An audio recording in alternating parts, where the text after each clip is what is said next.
Pour bien comprendre ce qui s'est passé en Afghanistan, il faut revenir un peu en arrière.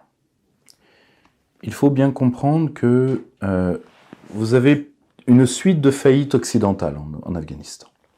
Et la première faillite, elle est théorique. Je me méfie de plus en plus du caractère déterministe d'une certaine géopolitique, pour qui, par exemple, l'Afghanistan est le point pivot du Heartland. Ils prennent ça aux géopolitologues américains qui font de l'Afghanistan, certains, dans la lignée de l'amiral Mahan, font de l'Afghanistan le cœur de l'île mondiale que les puissances thalassocratiques, puisque puissance de la mer, voudraient retourner. Plus je vieillis, plus je trouve que, ce sont des théories mécanistes qui plaisent aux esprits binaires et qui ne peuvent pas plaire à un Français. Déjà pour une raison, c'est que la France est puissance de la terre et puissance de la mer en même temps. Et qu'à force de vouloir ethnocider la France, ceux qui veulent la maintenir dans le continent européen, en plaquant des raisonnements géopolitiques qui concernent avant tout le pays dont ils aimeraient être les ressortissants et dont ils sont les laquais, qui est l'Allemagne, affaiblit notre position stratégique. Et ce raisonnement mécaniste m'apparaît de plus en plus enfantin, de plus en plus dangereux, pour une raison, c'est que premièrement, ça donne à la géographie un pouvoir qu'elle n'a pas. Vous me direz, toute la politique est dans la géographie. Bonaparte. Oui, mais le marquage de l'espace est inférieur à l'épaisseur du temps. Qu'on l'accepte ou non, en relations internationales, qui est une discipline autre, géopolitique basée sur la géographie, relations internationales basées sur l'histoire, c'est l'histoire qui est la catégorie reine. Si vous voulez, vous ne pouvez pas faire dire au territoire ce qu'il ne dit pas, et résultat, vous avez des gens qui s'obsèdent pour l'Afghanistan, et qui en plus ne comprennent pas grand-chose à ce pays. La première faillite, c'est la faillite intellectuelle de l'Occident. Faillite intellectuelle qui s'est déroulée comment ?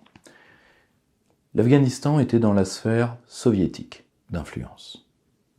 À cette époque-là, quoi qu'on en pense, l'Afghanistan, c'est les fameuses photos que vous avez vues en noir et blanc de ces très belles femmes afghanes à l'université. Et en réalité, vous avez eu un conflit interne au pouvoir afghan qui a été encouragé par les Américains, Brzezinski l'avait reconnu.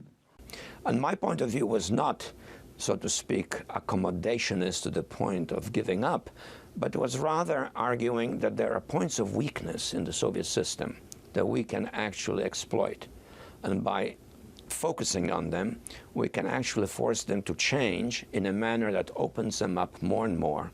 And the more we open them up, the more we'll unleash forces from within that will disrupt that system increasingly, eventually, and explicitly so, leading to its collapse. The Mujahideen came to its own because the Soviets attacked the country and the Afghans decided to resist.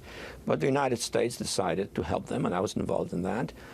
Donc, comme le disait Brzezinski, les Américains étaient en Afghanistan avant les Soviétiques, et qui a provoqué l'intervention soviétique. Lors de cette intervention, nous avons commis, puisque malheureusement la France, par l'intermédiaire du patron de la DGSE de l'époque, s'en est mêlée, nous avons aidé à la commission d'actes extrêmement problématiques.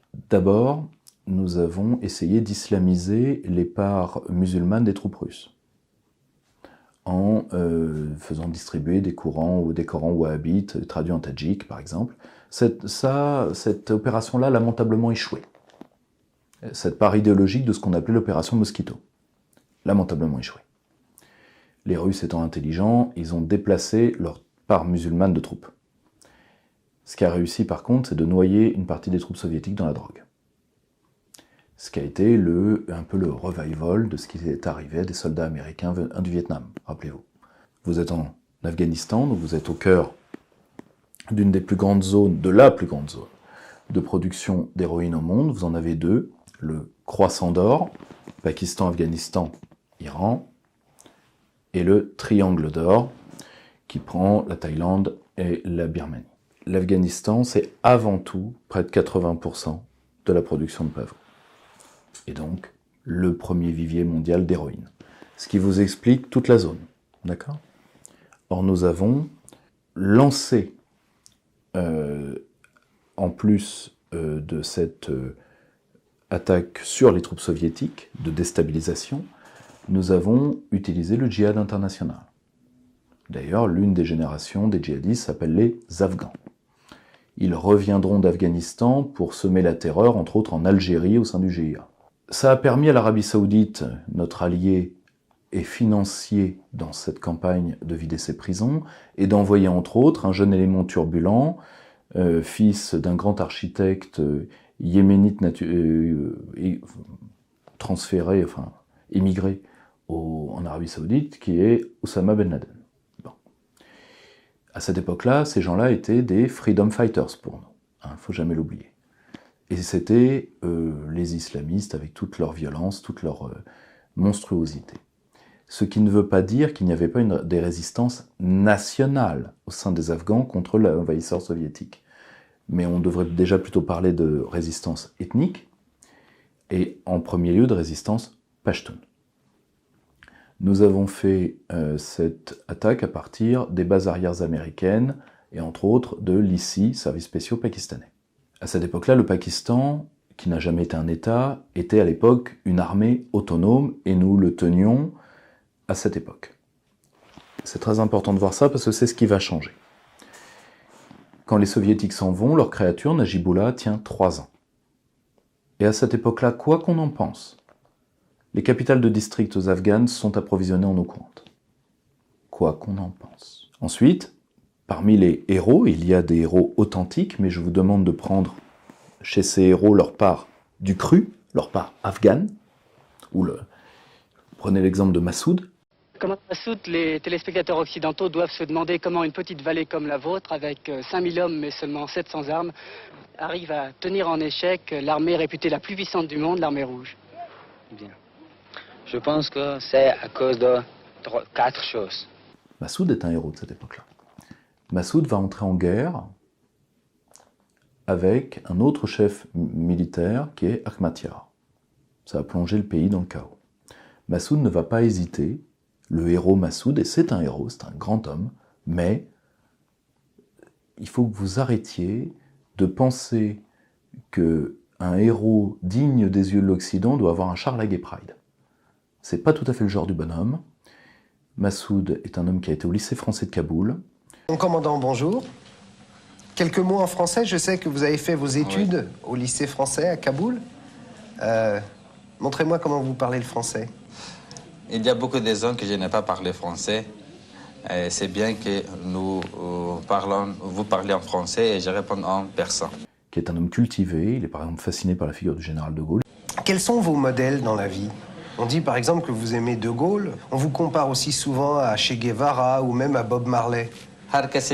Incontestablement, quiconque se bat ou s'est battu pour la défense de son pays mérite notre estime. Et nous devons utiliser ses expériences et ses acquis. Bien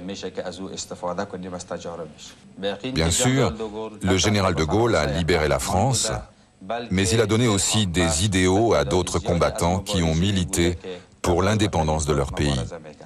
C'est un homme qui est intelligent, qui a une sorte de magnétisme charismatique, qui va entre autres lui attirer des amitiés indéfectibles. Je pense à un grand journaliste français qui s'est suicidé quand Massoud est mort, Christophe de Ponfilly, qui était ce qu'on appelle un fou d'Afghanistan, c'est-à-dire ces gens qui sont allés dans les montagnes pendant la guerre avec seulement un appareil photo. Excusez-moi, faut du courage, quoi. Lorsque j'ai commencé ce film, il y a 16 ans, je ne me posais pas la question. C'était mon premier film. J'allais rencontrer des hommes remarquables dont le commandant Massoud, pas des héros de pacotille et des produits de marketing comme on nous en fabrique tant aujourd'hui. J'ai rassemblé les traces de cette singulière aventure pour survivre à tout ce bluff qui nous entoure et pour quelque chose de plus précieux que je vais vous confier. C'est pas une demi-speakerine qui qui fait des communiqués à l'AFP. Si vous voulez, c'est du journalisme non prostitutionnel. Il faut bien que vous voyez que Massoud est un homme qui est un Tadjik, pour qui la loi islamique, la charia et l'islam sont les seuls liens du pays, et ce en quoi il a raison. Lui, quand il voit des femmes voilées, etc., lisez Massoud l'Afghan, vous verrez que c'est un Afghan, c'est un Tadjik du cru, quoi. Ça le choque pas. Il n'est pas une version pas collée, hein, le pas-col, le béret de sa région, il n'est pas une version pas collée d'Aymeric Caron, c'est pas vrai. Alors je ne sais pas s'il laissait des moustiques le piquer pour les nourrir, ce que fait Aymeric par volonté de vivre, c'est bien. Si les femelles piquent, c'est pour une raison. C'est parce qu'elles cherchent dans le sang de leurs victimes des protéines pour nourrir leurs œufs en développement et donc leurs bébés. Ça devient encore plus embarrassant pour un antispéciste, parce qu'il se rend compte là que lorsqu'il est guetté ou attaqué la nuit par un moustique, il a en fait affaire à une mère, qui essaie de remplir son rôle de future mère. Donc, ce moustique qui nous agace parce qu'il nous tourne autour en nous menaçant de son bzzz incessant, est en fait une dame qui risque sa vie pour ses enfants en devenir.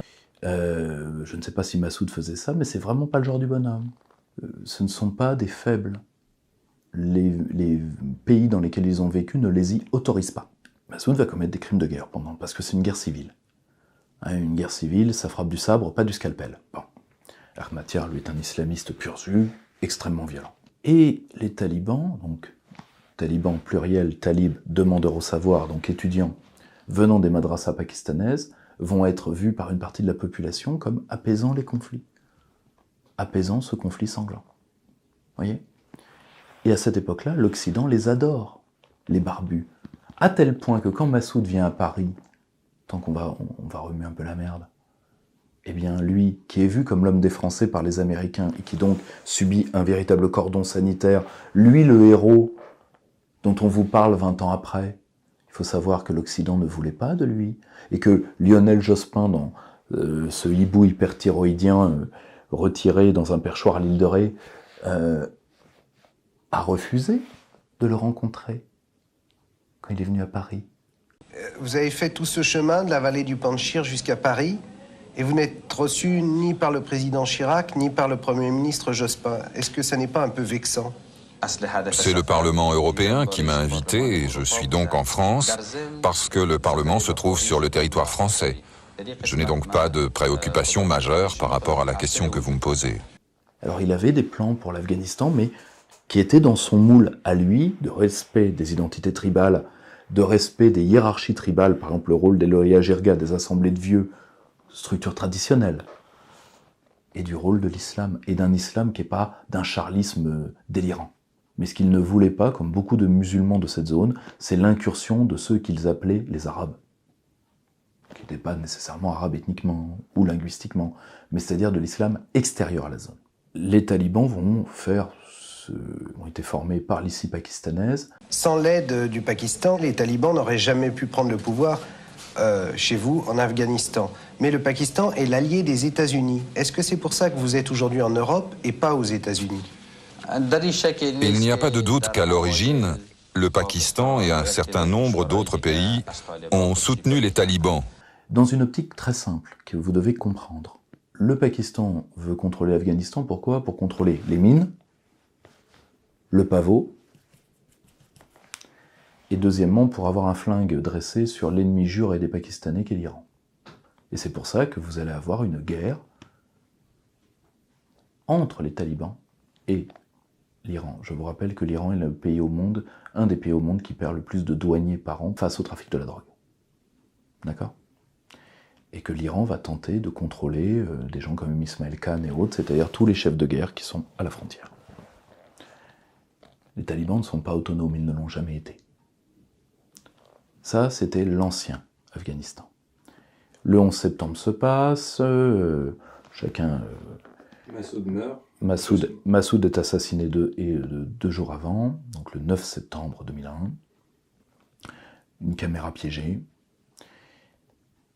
Évidemment, les deux événements sont liés, parce qu'il fallait éliminer le lion du Panchir pour éviter le seul homme certainement capable d'unifier le pays.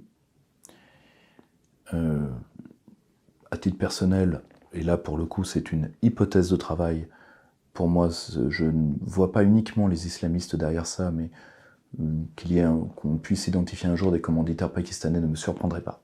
Ensuite, vous avez l'opération spectaculaire en plein New York qui assassine plus de 2700 Américains et New-Yorkais. Il y a beaucoup d'étrangers qui travaillaient dans les tours jumelles et au Patagone. À ce moment-là, les Américains demandent que Oussama Ben Laden, qui est en Afghanistan, après avoir été au Soudan, leur soit livré. Les talibans demandent, par l'intermédiaire de leur chef, le fameux Mollah Omar, à l'époque, que les preuves de la culpabilité, qui étaient impossibles à livrer dans ce laps de temps, d'ailleurs Al-Qaïda revendiquera beaucoup plus tard directement les attentats, pour ce qu'est Al-Qaïda, c'est-à-dire quelque chose, il ne faut pas l'oublier, qui s'est retourné contre les Occidentaux, c'est la fameuse déclaration de 97 ou 98 contre les Juifs et les Croisés. You have declared a jihad against the United States. Can you tell us why? The US government has committed acts that are extremely unjust, hideous, and criminal through its support of the Israeli occupation of Palestine. And we believe the US is directly responsible for those killed in Palestine, Lebanon, and Iraq. Mais qui, qu'on l'accepte ou pas, a été largement enfanté par l'Occident. Je vous renvoie au très bel ouvrage de Richard Labévière sur le meurtre du père ou les dollars de la terreur, et vous comprendrez que nous avons, c'est d'ailleurs le cas d'un très beau film qui a été interdit à la télé américaine pendant quelques années après le 11 septembre, qui est le film Couvre-feu, où vous voyez comment certains de nos agents peuvent se retourner contre nous, et vous voyez, c'est un jeu de salauds, hein, donc... Deuxième mythe totalement idiot, le mythe l'Afghanistan, tombeau des empires. Faux, faux, faux, faux. Tout le monde a vaincu en Afghanistan. Tout le monde. Alexandre le Grand, les Perses, les Soviétiques, les Britanniques, nous. Tout le monde a vaincu militairement. Le problème de ce pays, ce n'est pas d'y entrer, c'est d'y rester. Pourquoi ? Parce que c'est un espace déstructuré, géographiquement difficile à tenir, sans point stratégique. Autrement dit, c'est une boule de pu. Et c'est pour ça que toutes les armées finissent par se barrer. Voilà. C'est pas le tombeau des empires. Vous voyez, autre erreur stratégique de l'Occident, avoir cru à ce type de fable. Erreur stratégique majeure, prochaine, les théories foireuses. Alors vous avez évidemment le droit d'ingérence, M. Kouchner a dit qu'il y croyait encore. L'Afghanistan est le tombeau du droit d'ingérence. C'est ce qu'a dit un de vos prédécesseurs au Quai d'Orsay. J'en ai connu beaucoup, Hubert mais enfin, Védrine. on se relève des tombeaux. Non, c'est ridicule de dire ça. L'ingérence, c'est l'ingérence humanitaire. Allons-nous cesser de nous intéresser au sort des autres ? Je ne le crois pas. Allons-nous, au contraire, nous intéresser différemment, peut-être ? Vous me direz, il en a été un des grands promoteurs de ça et de l'éducation sexuelle sur enfants. Évidemment, vous comprenez que l'Afghanistan a été, ce n'est pas le laboratoire du droit d'ingérence. Le laboratoire, c'était la Yougoslavie. Notre ami Alexis Trout va sortir un ouvrage très complet sur cette question. Le problème, c'est qu'on est allé encore plus loin en Afghanistan. On est arrivé avec des thèses encore plus foireuses. On est arrivé avec le corollaire du droit d'ingérence, qui est le nation building et le state building. Donc, créer une nation artificiellement, créer un État artificiellement. Ça a d'ailleurs très très bien marché en Irak, où on a déstructuré, là, une nation qui existait et un État qui existait pour en créer deux faux qui n'ont jamais vécu. Alors, pour ceux qui croient que les talibans sont l'équivalent de notre Moyen-Âge, le jour où ils feront une cathédrale gothique, on en reparlera. Ils viennent d'une socialisation totalement différente, qui n'est pas inférieure, mais qui est totalement différente. Ils n'ont rien en commun avec ce que nous avons vécu. Leur type de socialisation nous renvoie, pour nous, avant l'Antiquité. Simplement parce qu'ils sont dans les clans, les lignées, les trucs comme ça. Alors, il y a certains peuples méditerranéens, les Albanais ou autres, qui peuvent un peu ressembler, mais ce n'est pas transposable, et donc à un moment, il faut accepter de voir les peuples tels qu'ils sont. Ils ont leur monde, ils sont autres, pour parler comme Lyotet. Et donc, nous, on va arriver avec des théories à la con, et on va leur imposer du nation building à un territoire où il n'y a jamais eu une nation, et un state building là où il y avait un État, et on le sait très bien, c'est nous qui l'avons foiré. Évidemment, ça va être un échec total. Les chefs de guerre vont petit à petit de moins en moins supporter notre présence. Le mouvement national Pashtun va se retourner contre nous, et c'est lui qui porte le mouvement taliban maintenant. Ce ne sont plus les mêmes hommes. Je ne dis pas qu'ils sont sympathiques, qu'ils sont... Alors, le fameux taliban inclusif, non, faut le débrancher, hein, le Drian. Hein. Faut le débrancher. Il me rappelle Bérégovoy qui disait « les feux de l'économie sont ouverts ». Il était même devenu daltonien, le vieux. Non, faut le débrancher. Dans ce pays-là, l'islam, dans sa version dure, est l'une des seules choses que ces populations partagent. Faut le comprendre. Ensuite, si on veut dire la vérité des prix, eh bien, Najibullah, la créature des soviétiques, a tenu 3 ans après que les soviétiques soient partis, les nôtres ont tenu 15 jours et sont barrés avec la caisse. Vous voulez la vérité, la voilà. Bravo. Tout l'Occident, en 3 secondes. Inclusif, loser, barré avec la caisse. C'était assez simple. La société afghane de la guerre civile avait hérité de l'époque soviétique d'être centrée sur les femmes, particulièrement dans les services de santé. Et c'est pour ça d'ailleurs que les talibans ont détruit le pays. Les talibans, première manière. Qu'est-ce qui me fait dire qu'ils ne le feront peut-être pas? Déjà, c'est plus les mêmes hommes. Ils sont devenus une résistance nationale. Et je le dis d'autant plus que le Cercle Aristote avait organisé en 2013 un colloque qui s'appelait Afghanistan, demain le retour des talibans. Tout le monde s'était un peu foutu de notre gueule, aujourd'hui beaucoup moins. Que nous avions fait avec nos amis, que je salue, entre autres notre cher ami John Lecland, de l'Institut de la démocratie et de la coopération. On n'était pas plus intelligents que les autres. On a fait dialoguer les experts russes, entre autres Kniazev, qui est le monsieur Afghanistan auprès du président de la Fédération de Russie, et des experts français. Ça nous a permis de tuer des mythes. Premièrement, les talibans n'ont jamais arrêté le trafic de la drogue. Ils l'ont maintenu pour l'exportation, ils ont essayé d'en faire baisser la consommation. L'ONU soupçonne l'Afghanistan d'être le principal producteur d'opium au monde. Vous confirmez ou pas? Absolument, c'est indiscutable.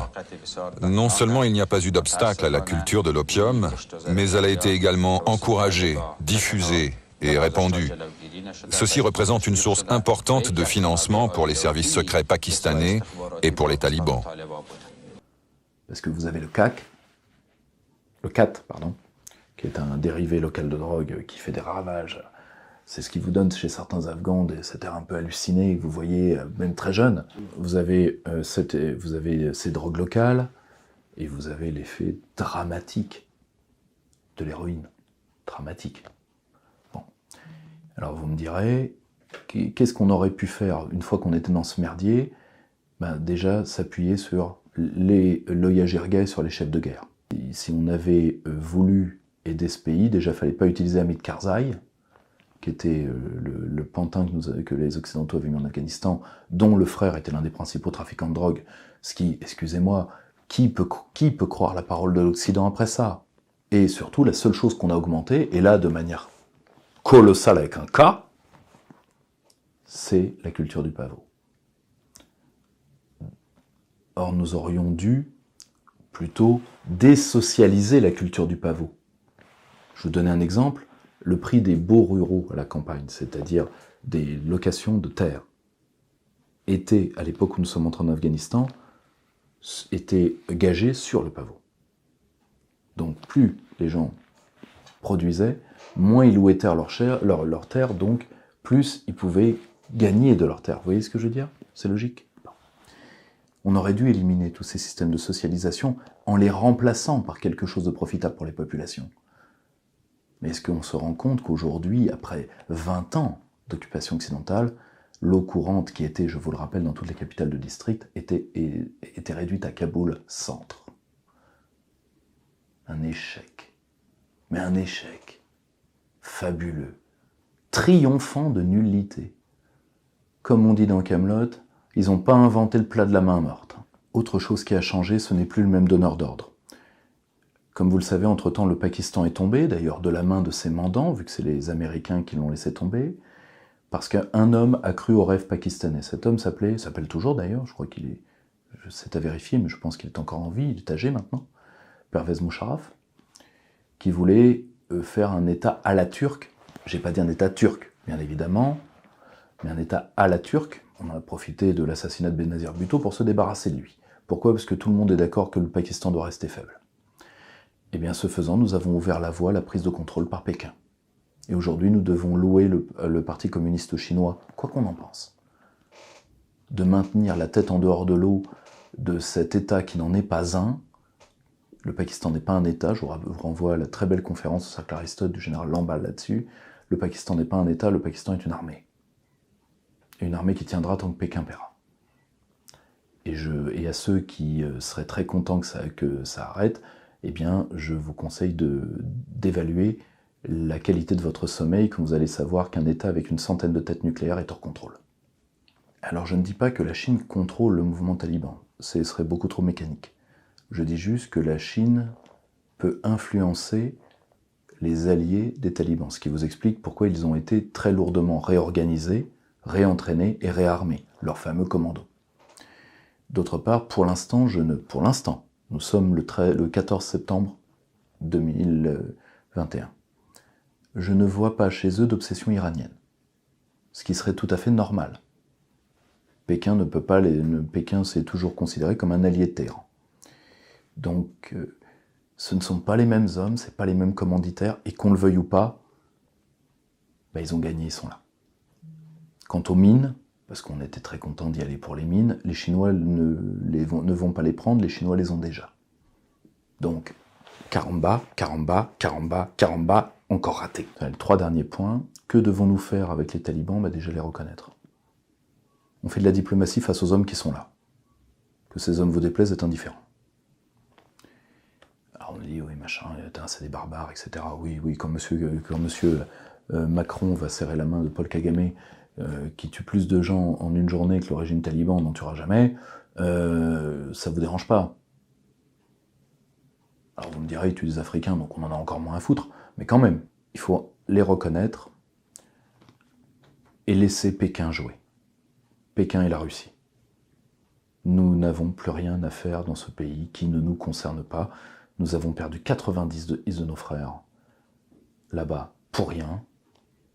Ça ne veut pas dire que la vie de nos hommes a été sacrifiée pour rien. Ça veut dire que qui dit guerre dit but de guerre. Et nous, on n'avait pas de but de guerre, mis à part des buts de guerre foireux. C'est-à-dire, on va apporter la démocratie. Mais il y a des gens, mais vous voulez ils n'ont pas de notion de peuple. Il n'y a pas de démos. Ils n'ont pas d'État, il n'y a pas de Kratos. Alors vous voulez faire des démocraties à quelle heure? Puis la démocratie, excusez-moi, vous demandez les cartes d'identité aux gens pour prendre un café, donc fermez vos gueules. Fermez vos gueules. Pitié, pitié. Plus personne ne nous supporte. Alors ensuite, vous avez fait le truc, les femmes afghanes. Oh, les femmes afghanes. On reconnaît des États, pas des gouvernements. Alors, même s'il n'y a pas d'État au sens substantiel du terme en Afghanistan, il y a un État au sens du droit international, dont les talibans sont le gouvernement en place. Point, barre, ligne. Alors, je n'oublierai jamais des débats sur France Culture. Oui, il faut sauver les artistes. Donc, France Culture, artistes décadents, appelle les artistes décadents d'autres pays. Enfin, vous voulez quoi? Vous voulez faire un grand rayon d'Omios de chez Decathlon, quoi? Qu'est-ce que vous voulez? Et ils disent, au nom de la défense de l'âme de l'Afghanistan, moi, si je parle de l'âme de la France, je vais en tôle. D'accord? Alors, soit il y a des peuples qui ont des âmes, et ils en ont tous, soit personne. Ok? Merci France Culture. Il est évidemment, alors, mis à part ceux qui nous ont aidés, ça y est tout à fait normal, de les faire venir, eux et leurs familles. Ça se discute pas. Ensuite, ils doivent être très lourdement francisés. De là être séparés de la population pendant un long moment. Parce qu'ils viennent de quelque chose qui n'a rien en commun avec nous. Rien. Ou si peu. Même s'il y avait une francophilie à Kaboul avec les lycées français, etc. Mais ce sont des souvenirs évanescents. Tout le reste, si vraiment il y a des populations en danger, eh bien c'est le rôle de l'ONU de créer des camps de réfugiés. Mais les talibans ne sont pas aussi bêtes. Et puis, ils ont des envies développementalistes, ce qu'ils n'avaient pas avant. Avant, ils voilaient les roues des vélos. Et on est dans un pays d'Asie centrale, ils sont allés jusqu'à tuer les oiseaux. Quelles sont les interdictions les plus délirantes des talibans? J'ai vu par exemple ils veulent pas qu'il y ait de colombes en liberté, pas de cerf-volant, pas de bicyclette, ou en tout cas pas de roue de bicyclette, parce qu'il paraît que ça permet de capter la radio ou la télévision. Finalement, on dit que ce sont des fous de Dieu, mais est-ce qu'ils ne sont pas juste fous tout court? Nous qui habitons en Afghanistan, nous voyons et nous entendons des choses qui nous surprennent, et nous nous demandons si ces talibans sont réellement afghans, s'ils ont vécu auparavant dans ce pays ou pas. Un exemple, voilà quelques jours, des jeunes gens ont subi des situations dégradantes parce qu'on leur reprochait d'avoir été coiffés à l'image d'une star de cinéma. Des barbiers et des coiffeurs ont été emprisonnés. Mais c'est pas les mêmes. Je pense qu'ils veulent tenter d'inclure leur pays dans les routes de la soie et autres. Est-ce qu'ils le feront ou pas? Est-ce qu'ils y arriveront ou pas? Est-ce que sinon ils vont se déchaîner islamiquement? Peut-être même que c'est possible. Peut-être qu'ils jouent double jeu, mais ça m'étonnerait. Parce qu'il y a bien quelqu'un qui paye. Et c'est pas eux. Mais imaginons, ils font l'ordre noir. Eh bien, ça reste chez eux. On n'a rien à y foutre. Et on ne fera pas de pont aérien pour les femmes, etc. Si vous voulez, l'avenir d'une femme afghane n'est pas de venir récurer les chiottes d'une bourgeoise parisienne qui écoute France Culture.